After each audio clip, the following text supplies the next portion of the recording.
Hello, beloved listeners, and welcome to Snake People at the Movies, film criticism by people who actually like film.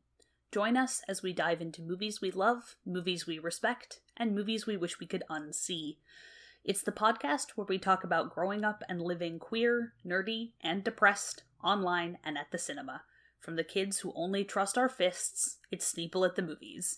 I'm Ezra, a voice that you haven't heard on this show for a while, but I'm back. All technical issues have been, knock on wood, sorted for the time being. Mm-hmm. And I'm Helena, and that was me knocking on wood. Thank you, I appreciate it.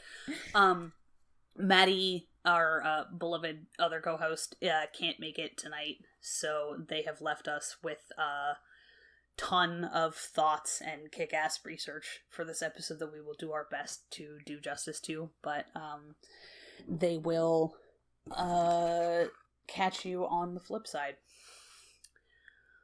So, this episode is about cop media. And just to kind of make the position of this podcast clear, all cops are bad.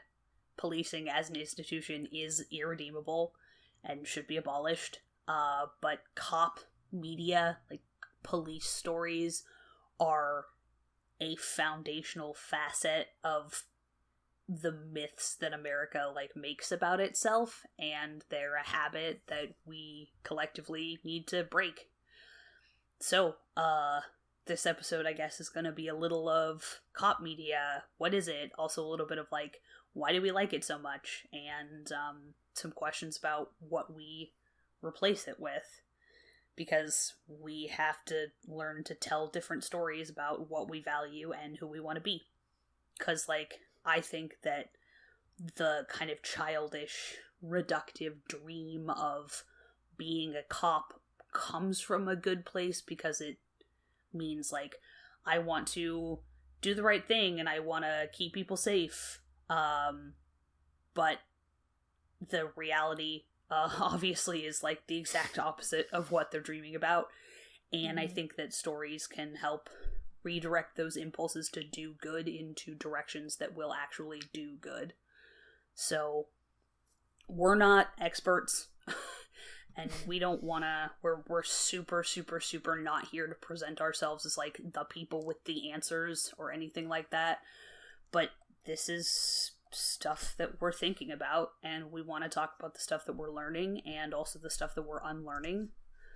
And it's an uncomfortable episode about an uncomfortable subject, and we're just going to live with that uncomfortableness, which is a terrible word and a butchering of the English language. But, I don't know. Here we go. When you need it, you copaganda. Need it. Well, where to begin?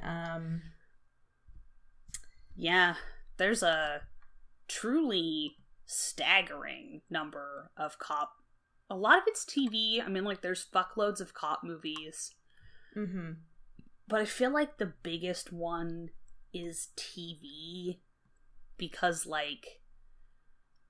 the idea of, the three things that kind of make for really good serialized television are the medical problem of the week, the murder of the week, and the monster of the week, where you can have a little, you can have each one can be its own little self-contained 3-act play, and so it's a formula. And Maddie has provided this just absolutely massive list of cop media. And I remember I was talking to my dad about this, because it's sort of weird to think cop media is such kind of just the background noise a lot of ways in American television especially. And I was thinking about it, and I was I know all of these shows exist, and I have watched functionally none of them. Which is just weird. Anyway, which is not important. But he, and this is something that goes back, my parents were born in the mid-50s. Mm-hmm. And they grew up watching serialized cop shows. Some of them were funny, some of them were serious, but it was just sort of always we're gonna do a TV show. Well, cop shows always sell, kind of. They're like the default. Well, and it's you got everything from like Fargo, cop show, Silence of the Lambs. They're the FBI who are cops. That's a cop show. Yeah. Fucking Brooklyn Nine-Nine.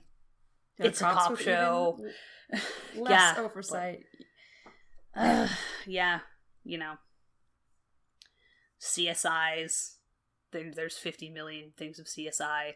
I guess Law and Order, they're like prosecutors, which are part of the same systematic problem. Mm-hmm. But they're not technically cops. Are there cops on Law and Order? I've never seen an episode of Law and Order. Oh god, yes, they're cops. Okay.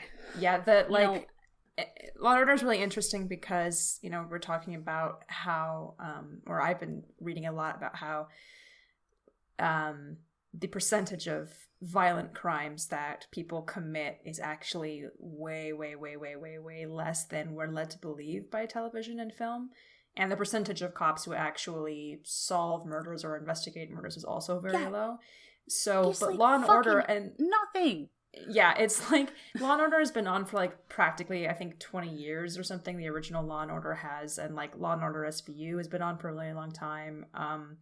And in every single episode of Law and Order, which I've seen a lot of because it's on TV a lot, it's not something a show that I've ever really been invested in because I've always felt it's like so procedural that they don't really give the characters a lot of depth, which I'm not really interested in. It's very much about like taking an issue and making a crime out of it, and then let's see what the lawyers would say about it. But the first half of the show is always the cops, going to the scene of the crime and like investigating the crime and solving the crime, bringing somebody, not always solving it. Sometimes they get the wrong person. I mean, like there's cops in Batman. There's fucking Paw Patrol where they're dogs and they're cops, or some of them are cops. I think one of them's a firefighter. I only know this because the like children's like cake design that I have to make for work all the time is the one that's a firefighter.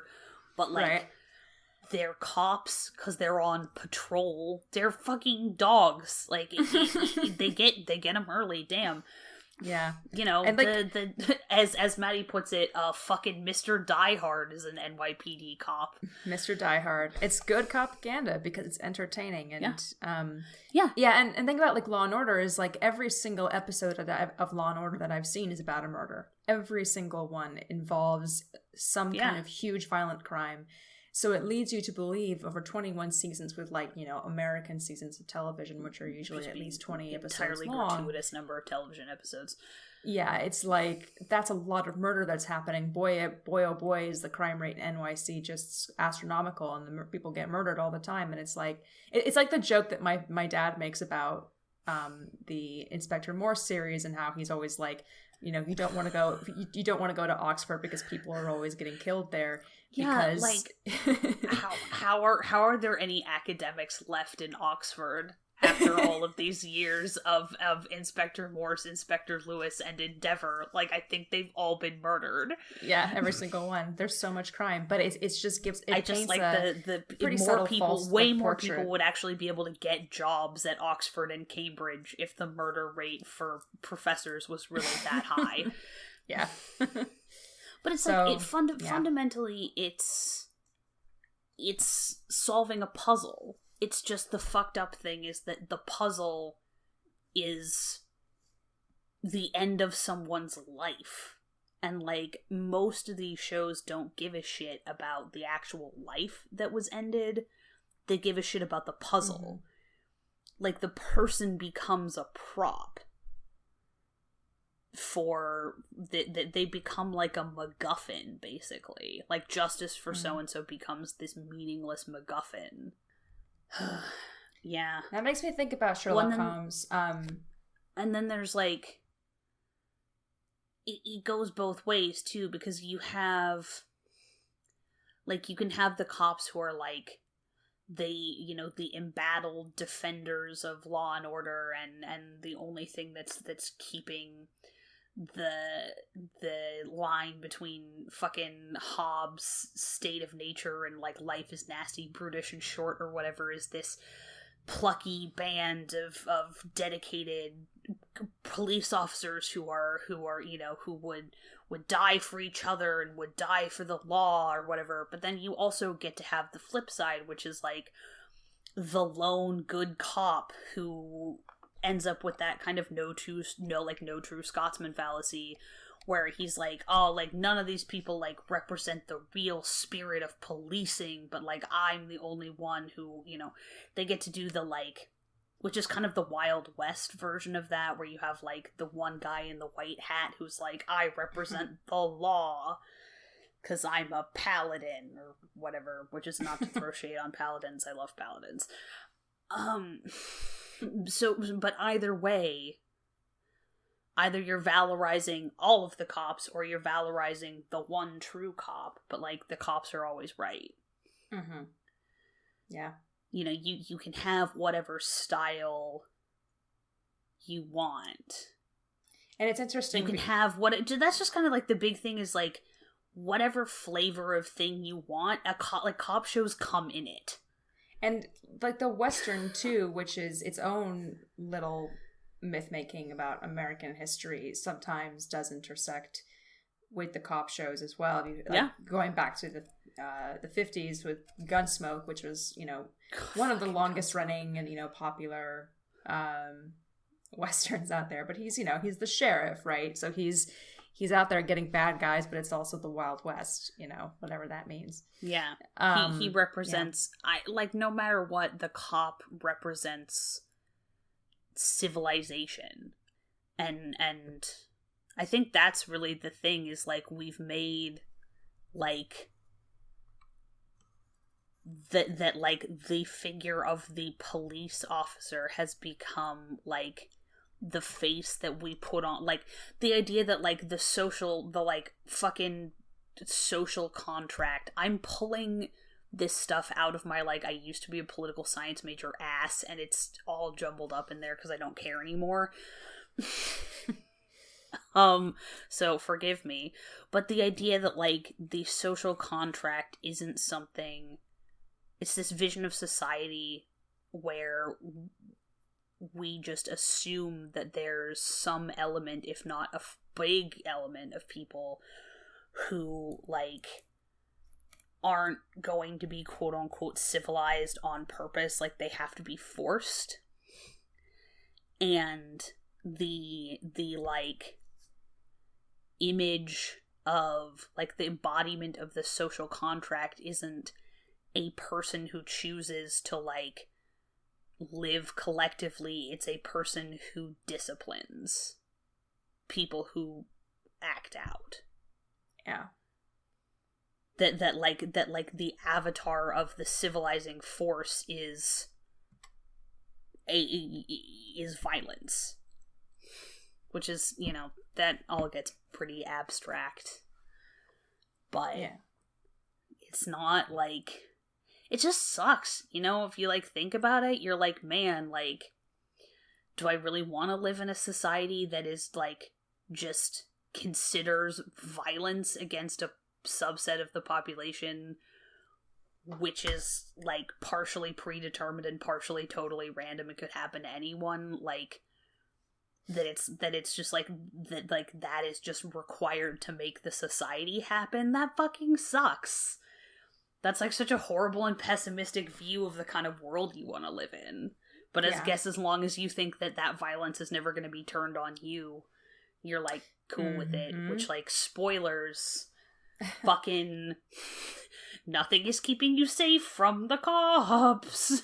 Except maybe the color of your skin. Yeah, except maybe, you know, like, but even to a certain extent, you are less unsafe for reasons of fucking not being black or non-black person of color, like, for reasons of being gender conforming, for reasons of not being, for reasons of fucking being neurotypical. You know, all of these privileges, like, reduce your risk of being violently put back into the society box by cops. And by the society box, I mean the defending capital against non-capital having people box. Because that's what it's really about. Because the police are about fucking maintaining the relations of capital.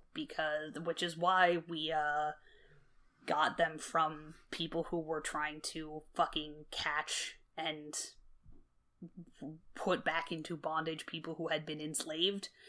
And also the fucking Pinkertons, who were like, oh, I heard you're having a problem with some labor unions. Would you like us to make that go away with murder?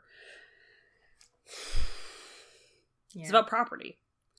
It's about people thinking that other people are their property and making up ways to steal those people back, and about making sure that you can exercise fucking whatever domination over your workforce you want. That's where we got cops. There's a book that I can't remember where the free ebook is, but the book "The End of Policing" by Alex. Verso Books. If they're still doing that deal, check it out. I'm gonna look and see if that's still up. Yeah, they are. Probably is. There's a section on the in chapter 2 about the original police force that talks a lot about the Bobbies, the original London Metropolitan Police. And like the Peterloo Massacre, and the London model. Hey, there's a whole movie about the Peterloo Massacre, which is one of the few Mike Leigh movies that I have ever actually not gotten bored during. Yeah, that came out a couple years actually. Since we are a movies podcast, I feel that I have to mention this. Yes, absolutely. And it's also like the Royal Irish Constabulary, which word I can't apparently say right now, even though I know how it's pronounced. I'll just read, because I have it open in a tab right now because I'm reading it, this section from that opening paragraph, which is, Sir Robert Peel developed his ideas of managing disorder and protecting the propertied class from the rabble while managing the British colonial occupation of Ireland, and seeking new forms of social control that would allow for continued political and economic domination in the face of growing insurrections, riots, and political uprising. And then he goes on to explain, usually they just use the British militia for that, but at the beginning of the 19th century, Britain's colonial empire was expanding, and they were also in the middle of the Napoleonic Wars, so they had their troops more spread out, so they didn't have as many British militia available to deal with just Ireland. So instead he... and also historically armed troops had been really bad at dealing with riots in Ireland, because they would usually just fire into the crowds, and which would quote create martyrs and further inflame Irish resistance. So quote, Peel was forced to develop a lower cost and more legitimate form of policing, a peace preservation force made up of professional police who attempted to manage crowds by embedding themselves more fully in rebellious localities, then identifying and neutralizing troublemakers and ringleaders through threats and arrests. This led eventually to the creation of the Royal Irish Constabulary, thank you, Helena, which for about a century was the main rural police force in Ireland. It played a central role in maintaining British rule and an oppressive agricultural, system dominated by British loyalists, a system that produced widespread poverty, famine, and displacement, etc. And they kind of talk about how that system then transferred itself over to Boston and to New York and to Chicago, and it became more about targeting immigrants and arresting them getting them on vice charges so that they could control. I'm badly mangling the history that he goes into, but so that they could better control what they were allowed to do, basically, and to better protect the white propertied classes and the Protestant white propertied classes there at the time from the rabble-rousing German and the Irish immigrants and Italian immigrants, etc. So yeah, I wanted to get that in there because I really recommend that people read this book and that we talk about, briefly at least, what the actual history is. And because it's not easy to talk about where we are if we don't talk about where we came from. This same author also talks about how like a lot of the cop shows that came out of the 1960s and were like, as Hollywood basically helping the LAPD manufacture a, quote, professional image for itself in the wake of the 1965 Watts riots. So it kind of starts there, which made me think of, back we discussed LA Confidential further up here on the list as something that's a little bit more complicated in terms of its portrayal. But this isn't just, come out of nothing, right? Yeah. We got here for a reason. We did. And we're very used to that sort of vision of revenge, justice, that narrative of, well, justice has to be served by, I don't know, committing an equal violent act, I guess, by incarceration. A lot of times. I mean, I know that people don't think about it like that, but that's exactly what it is. And part of the movement of prison abolition and police abolition is envisioning restorative justice rather than restorative reparational and reconciliation rather than retribution. And that's, as Angela Davis puts it. So it's very entrenched, and it's very, you hear grown adults who are very intelligent talking about, like, bad guys and good guys, and it's really wild to me that these are adults, by the way, who usually are just like, comic book movies are stupid or comic books are dumb, and then they talk like a comic book villain. They talk in comic book, like, not even complicated, like, 90s 80s 90s meta comic books, like traditional comic books of, like, there's the bad guys and there's the good guys, but it's like even a Stan Lee version of, like,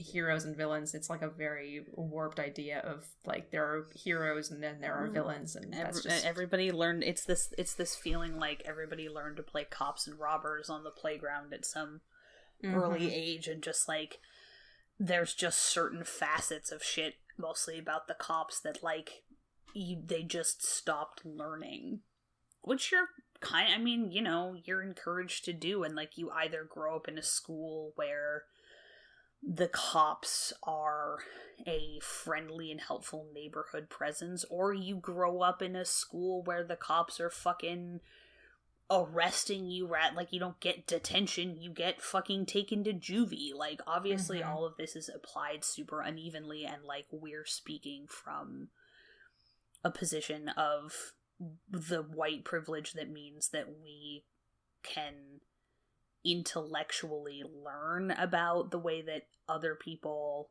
and other communities are impacted by the police differently, but it's just, like, not something that we've experienced firsthand. And so, kind of, I think just, like, one of the things that we can do is say, like, okay, well, like, where do our ideas about the police come from? Because they're wrong. But it's useful to know how we got them, because that means that, one, like, we can kind of learn the truth, but also that, like, it's a lot easier to convince somebody that what they know is wrong if you can show them how it was intentionally taught to them. Yeah. I think. Yeah. If you can show somebody the puppet strings, they're going to have a whole lot easier time understanding that the whole thing is a puppet show. Yeah. I'm really glad that Maddie put CSI down on here, because I hadn't thought about that. But it's the same kind of issue with Law and Order, because they're like, the CSI people aren't, like, I don't think of them as cops, because they're the character on the show who is, like, he's actually the cop. His name is literally his last name is Brass. Wait, his last name is what? Brass, like the brass. No shit. See, that's too on the nose. Seriously? Nope, my yep, God. this is CSI Las Vegas, which is the original CSI, which is the CSI that I grew up watching, which is a wacky sentence to say, but I did grow up watching it.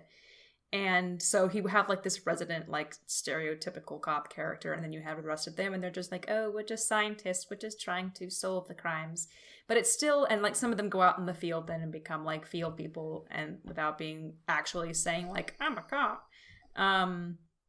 But it still gives the impression, because of course, again, murder and sexual assault and sex crimes are the most easily sensationalized crimes to portray to an audience, especially for late night television. So every single episode is that. It's some kind of murder, usually a very grisly murder, sometimes serial killers, that kind of thing, and that's like every episode. And CSI was on for way longer than it should have been. It was on for like the original CSI was on for like 14 seasons. And how God, terrible show. I mean, because like confession, like I watched the first like however many seasons Mandy Patinkin is in, which I think is just the first 2. Mm-hmm. Like I watched in high school when it was airing, to date myself, which we do on this show frequently. You know, like, I was going somewhere with this and I can't remember what it was. I'm just thinking about. Well, I've seen that show.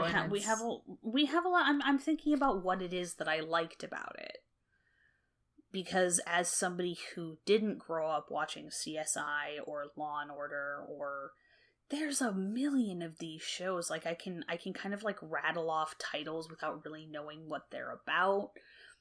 Like there's Southland and like NYPD Blue and NYPD Blue. The one with the guy with the giant mustache who's like that's like a dynasty of cops. That's hilarious that you described it like that. It's Blue Bloods. I know exactly what you meant. Cool. I've just seen a million Yes, previews for it while I was like trying to watch something else. But they all kind of run together. You know, and then you have this thing where like it feels like somebody comes up with an idea and they're like, I have a premise. Well, and then the network says, okay, well, like, how are you going to make, like, a TV show out of it? And they're like, well, you know, like, maybe I'm going to have this, like, parceled out storyline over X many episodes. And I feel like the networks go, people don't have the attention span for that. What if you made it a cop show? Yeah. Because, like, there's so many things that are just, like, you can tell that there was, like, an interesting premise there, and then for some reason it's a cop show.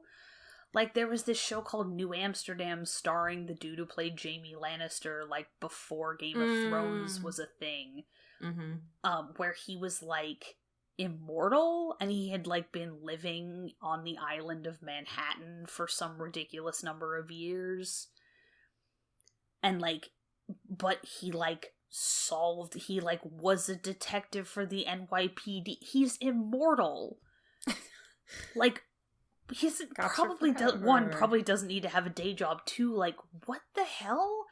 Why is that the story? Or like Almost Human with the cyborg cop that people wanted to fuck, and Detroit Become Human with the android cop that people wanted to fuck, which I know is a video game. I just like that parallel. Or Awake, which was this weird like parallel universe fantasy show in which Jason Isaacs played a cop who like I personally wanted to bang because Jason Isaacs is hot, except not because he's playing a cop.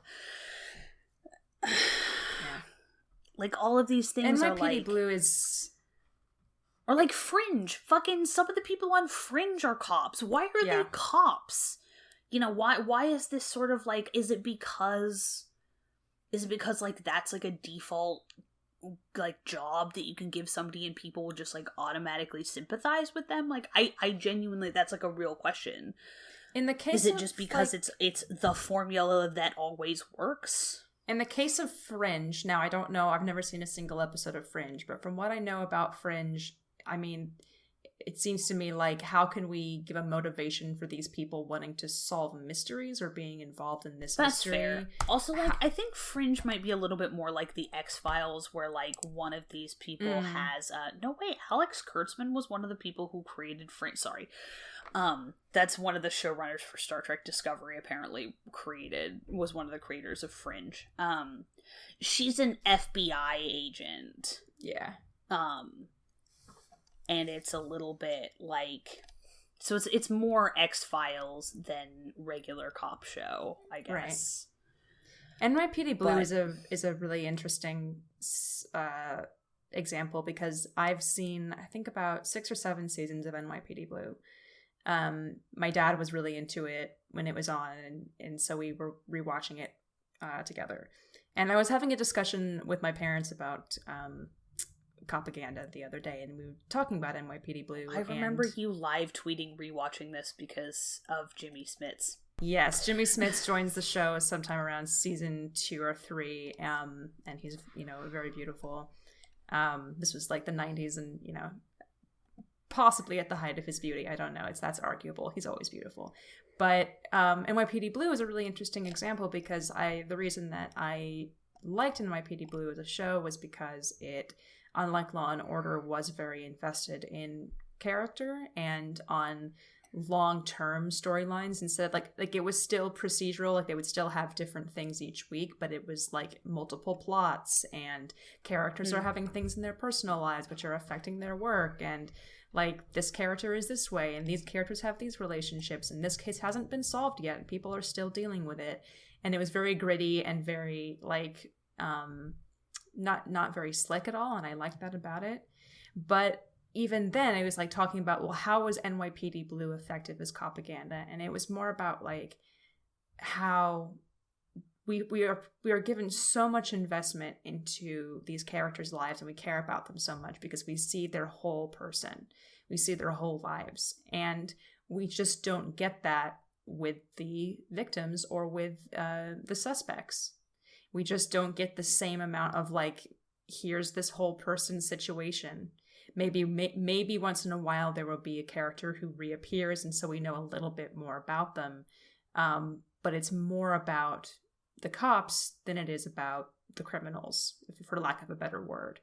And so it's disproportionate on who we're supposed to care about and who we're supposed to sympathize with. And my dad pointed out too, because he was being very, observant and fair about this, like, he remembers even when it was on, watching that disproportionately the number of people that they persecute in these episodes, again, for lack of a better word, were people of color.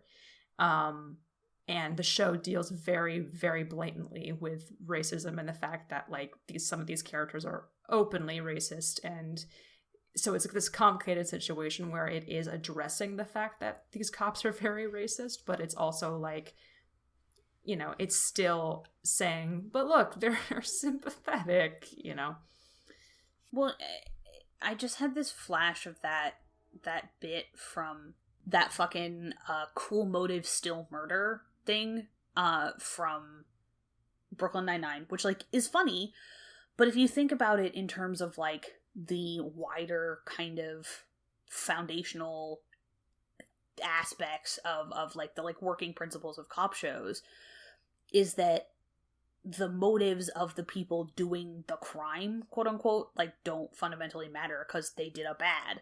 But then, like, when the police do a bad, like, in service of the greater good or whatever, all that matters is their motives. So it's just, like, this thing about, like, man, like, it's not just that they are the enforcers of the law, they end up, like, they get to be the ones who decide what's right and wrong, in a way. And that fucking sucks, because it should be the same law, like, the whole thing is it's supposed to be the same law for everybody, but it's not, because qualified immunity is bad, and the cops genuinely absolutely think they're above the law.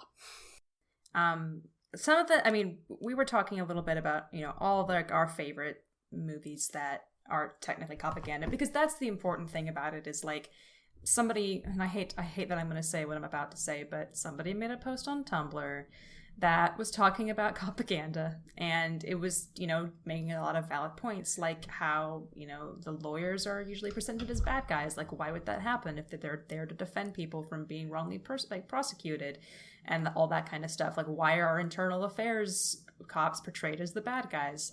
Aren't they there to stop corruption? Why does this happen? And it ended with, like, this doesn't mean that you can't still enjoy those pieces of media, but it's really, really, really important to be cognizant of what that is telling you, because it is saying something.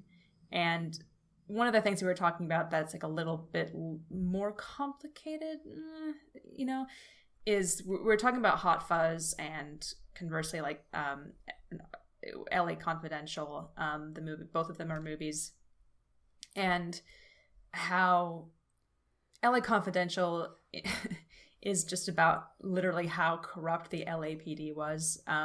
It's adapted from a book, and I don't know a whole lot about the original plot of the book. I understand that the movie is a little bit different in terms of what it's trying to say. But essentially, it's a movie about how corrupt the LAPD was from the top down, and how involved they were with, racketeering and bribing and all that kind of stuff, which is a very, very old practice in American law enforcement. And then you have these two, well, technically you have three, but I'm not going to mention this one actor's name because, he's a pedophile. But you have Guy Pearce in it as this guy named Exley, he doesn't fit in with the other cops because he is, like, very by the book and very straight-laced and doesn't like the idea of taking bribes and doing all that stuff. And he thinks that, they should be there to enforce the law and to help people. That's what he thinks that cops are there to do. And then you have Russell Crowe, whose character is more of like a kind of a basher. He does do, like, violence when he shouldn't have, but again, he's inside a sort of soft person, and he wants to help people and protect people. So you have these two characters who are leads. The other person who I mentioned, I feel like I should at least say the name is Kevin Spacey, who is, like, not a, like, good character or bad character, but he's a little bit corrupt, but he does try and expose the corruption and gets murdered for it. Spoilers. So you have these characters who become cops because they want to do what they think that cops do, what a lot of us are taught to believe cops do, which is help people and solve crimes. And so the movie kind of ends with them having arrested someone who's in charge of most of the corruption. I'm trying to describe this without spoiling it too much. And then it becomes kind of about how, well, the entire force is corrupt now, so if we just stop the corruption, then maybe the police will be good. And it's, I wrote here that I'm not really expecting a, no, we need to defund and abolish from a movie in the 90s and from Hollywood that was, with a white director, white writer, and white actors. But it's not a radical, I don't think, but it's also not an entirely positive portrayal. Similarly, Hot Fuzz is an example because it's a parody, first of all, and it has the character, like Simon Pegg's character and Nick Frost's character. Nick Frost mostly becomes a cop because his dad was one, and Simon Pegg's character is just like, I became a cop because I want to do the cop thing and enforce the law, but in a good way. And that's kind of, okay. But it's also an entire movie about how these white middle-class people, one of whom is a cop, actually just create more violent crime by virtue of fabricating crime from lesser offenses. Then they murder street performers and homeless people and young people who are, doing vandalism in the community because they want to preserve this idea of what they think a safe and, like, good community is. And that's a really interesting critique. So, sometimes it's not as... It's not a pass-fail test for everything by any means, just as I don't think that any movie that talks about most issues is a pass-fail, but it's still worth investigating and thinking about what they're actually trying to say. I don't know if I have a lot to say about British murder mysteries because, like, you know, they're just different. Some of them, like Maddie was saying, they feel quote unquote softer because they don't have guns, and that's like, no, but I mean, they're like, that's, you know, that's the sort of image that they present to us. And I think the British murder mystery comes out of a very long tradition of, you know, I think, I don't know if this is a solely British thing, but it feels like solving the mystery is the point. And you have private investigator characters like Sherlock Holmes, who is not a cop, he has a cop friend, but mostly the Scotland Yard is incompetent and can't solve crimes and usually doesn't. And so that kind of carries over in a lot of Agatha Christie stories with Miss Marple and Poirot.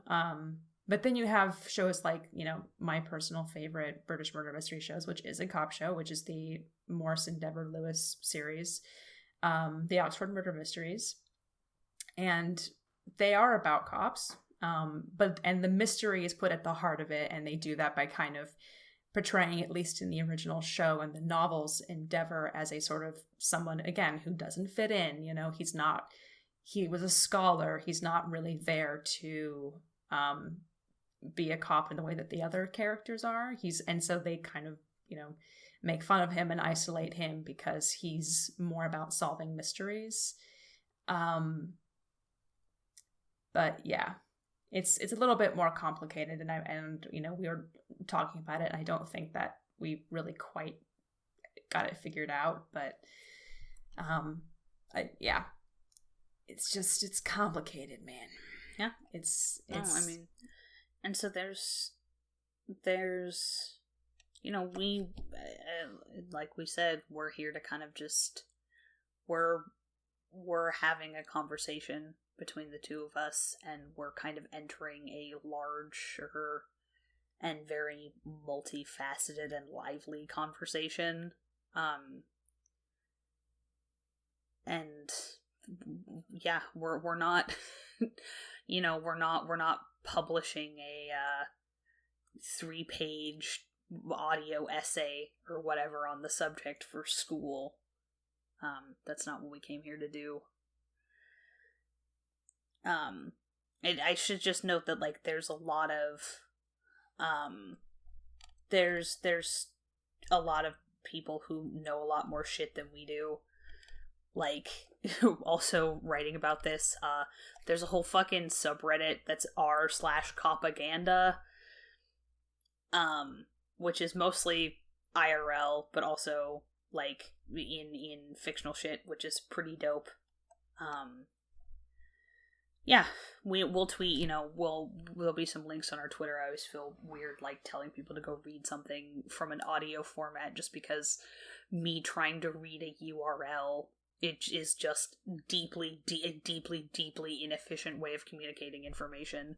Yeah, and we will try and tweet out both of the stuff that I've referenced tonight that I've either read from or referenced, which is, again, The End of Policing by Alex S. Vitali, if that's how I pronounce his last name, which, again, is a free PDF that Verso Books is offering, I think, still. Or also... Yeah, they are. I just checked. Okay, great. And also link, if it's not already, it hasn't already been tweeted out, Angela Davis's Our Prison's Obsolete. Yeah, man, there's a PDF of that out there. Yeah. There's a lot of people that you should be listening to and that we're trying to listen to and learn from. Let's see. This is an interesting, Maddie definitely was talking about. Maddie's, like, as our resident video game expert, so, like, when they're not here, it's like we're light on the video game discussion because I know a minimal amount of stuff about the video games. Same. And Helena knows, I would venture, less than I do. Less, yes, absolutely.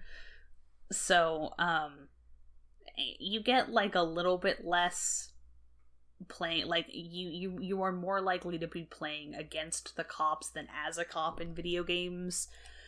I really don't have anything to say about why that is. But it is an interesting thing to point out. But it's just that's kind of like, or as Maddie says, also cops have boring jobs and no one wants to play as a cop when you could run from them instead. Yeah, that is just interesting that there are so many more video games where you have been either like failed by or are being worked against by the cops. That's just interesting. Mm-hmm. I am at 15% battery, and my battery's on battery saver, so I do think I have to stop recording. Well, I have kind of a few more thoughts to sum up, but I can pilot. I can take her home from here if you gotta go. That would be amazing. I love you. Yeah, you're doing great. Go for it. I love you too. All right, hey listeners, get ready for me talking into the void. Goodbye, everyone. All right, so it's just you and me and potentially your headphones. So copaganda is both insidious and bad. That's just them's the facts. I kind of wanted to just think for a little bit about why we like it so much, and maybe it's not, like, part of it is we've kind of just been trained to, I think, as consumers of mainstream media. It's just like, it's kind of like filler. It's like corn. It's just in everything. Like, yeah, there we go. Copaganda's like corn, approximately as American. I'm gonna stand by that metaphor. It's weird, but I think it works. You know, because you've got all these things where you might be interested in, like, kind of the concept of a show, and then it happens to be a cop show, and, like, you pick it up that way, even if you don't, like, if you're not, like, out there looking for cop shows. But also, like, fundamentally, I think the, like, sort of things that you, like, the things that are kind of on offer from a cop show is puzzle solving. Humans fucking love puzzles. We love puzzles. That's like our whole steez as a species. You get camaraderie and that, like, us against the world feeling that we also super love, because humans love in-groups and out-groups, which is fucking an impulse that we just are gonna have to be working against in service of a better life for all people, like, possibly as long as there will be people. I really hope that we get past that someday, but it's gonna take a lot of work. And then kind of my third thing that I think is that on a certain level, being a cop, like the idea of being a cop, is a power fantasy that is accessible in kind of like a less class-based kind of a way, if you think about it, where, like, you know, if you want to be a lawyer, you have to go to law school, and that means you have to go to college and then law school. Or if you want to be a doctor, you have to go to college and then you have to go to medical school. You know, there's all these, or if you want to be a college professor, you have to go to college and then you have to go to grad school. And there's all of these kinds of ways of accruing power, like non-monetary, like monetary and non-monetary power, that are either based on, like, this advanced training that, like, just straight up is offered, like, is accessible along super classist lines and racist lines, obviously. This is really more about, like, what white people get out of cop shows. I think I should make that clear. Or the other kind of power is, like, the inherited kind. It's like money, or, like, kind of dynastic power, which obviously isn't as codified in the United States, but still exists. And so the idea of, like, you don't have to go to college to be a cop, you know, you don't have to do any of this stuff to be a cop. Like, the power of becoming, that you could get by being a police officer is very accessible to a much kind of, like, bigger swath of the population than a lot of these other kinds of power that you think about, like, seeing depicted on television, which is, like, the law, medicine, or money. And, like, all of those things require money and, like, being born into the right circumstances in a way that, you know, like, there are kind of dynastic cop shows, but the idea is that, like, the cop is kind of the everyman character, but also there's this kind of a level of, like, blue-collar authenticity, like, working man thing to the cop power fantasy, which obviously is, like, super bullshit. But people want that, you know? Because, yeah. And so I think that, like, those are kind of... I think those are three of the reasons that we keep coming back to these stories, because we have this... Those are, like, the three kind of fantasies that cop shows allow us to fulfill, and, like, we just have to figure out how to not do that. We have to figure out how to get our fucking jollies somewhere else, 'cause otherwise we're just buying into and perpetuating a system that does incalculable harm to massive, massive, massive numbers of people. And so, I don't know. I don't know where we're gonna get that. You know, puzzle solving, like, there's gotta be... I mean, I even think of, like, Star Trek has its own problems, but, like, Star Trek tends to present these, like, more collaborative visions of, like, how to solve problems. And, like, if you... I don't know, maybe some people like cop shows because they're messy, and then other people like cop shows because they're kind of a competence porn thing. But, like, there's lots of other shows. We gotta be able to tell stories about, like, you know, there's lots of other ways that people are, like, good at their jobs and work together with other people who are good at their jobs to, like, do a thing. I'm gonna wrap this up before I get too self-conscious about the fact that I'm just talking into a microphone and it seems like nobody's listening.